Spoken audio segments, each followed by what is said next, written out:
started on a quiet Friday evening. I was driving back home after visiting a friend who lived on the outskirts of town. The road was dark, lined with trees on both sides, and the only sound was the hum of my car's engine. I had taken this route dozens of times before, but that night something felt off. About halfway through the drive, I noticed a figure standing on the side of the road. It was a woman. She wore a pale dress that almost blended with the fog around her. Her head was down, her hair covering her face. I slowed down instinctively, thinking she might need help, but as I approached, she didn't move or even look up. I drove past her, feeling a cold shiver run through me. A few minutes later, I glanced at my rearview mirror. My stomach dropped. She was standing in the middle of the road behind me, staring directly at my car. Her face was still obscured, but I could feel her gaze. It wasn't possible. There was no way she could have gotten there so quickly. I pressed the gas pedal harder and didn't look back again. When I reached home, I tried to shake it off as my imagination. Maybe it was just a trick of the light, I told myself. But as I walked up to my front door, I froze. There was something in the reflection of the glass window. The same pale figure.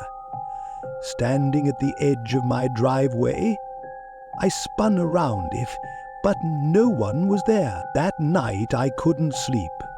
Every time I closed my eyes, I felt like I was being watched. Around 3 p.m., I heard faint tapping on my bedroom window. My room is on the second floor. I didn't move, I didn't breathe. The tapping stopped, but a few moments later, I heard it again. This time it was coming from the mirror on my dresser. I couldn't take it anymore. I grabbed my phone, turned on every light in the house, and stayed awake until morning. For the next few days, the feeling of being followed didn't leave me.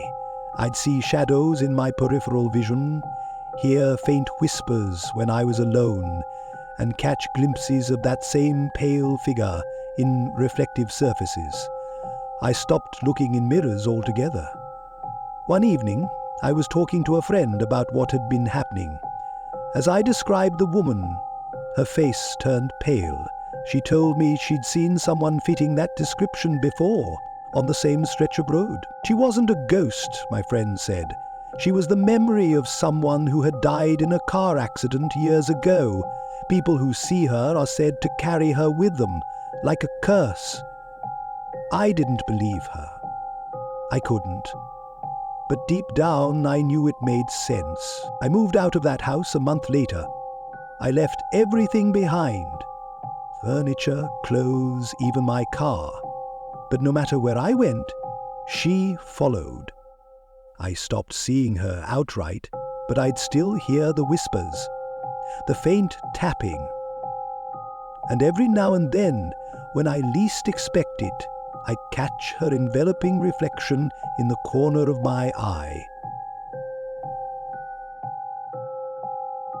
They say you can't escape her once you've seen her, and I believe it, because even now, as I tell you this story, I feel her presence, watching, waiting.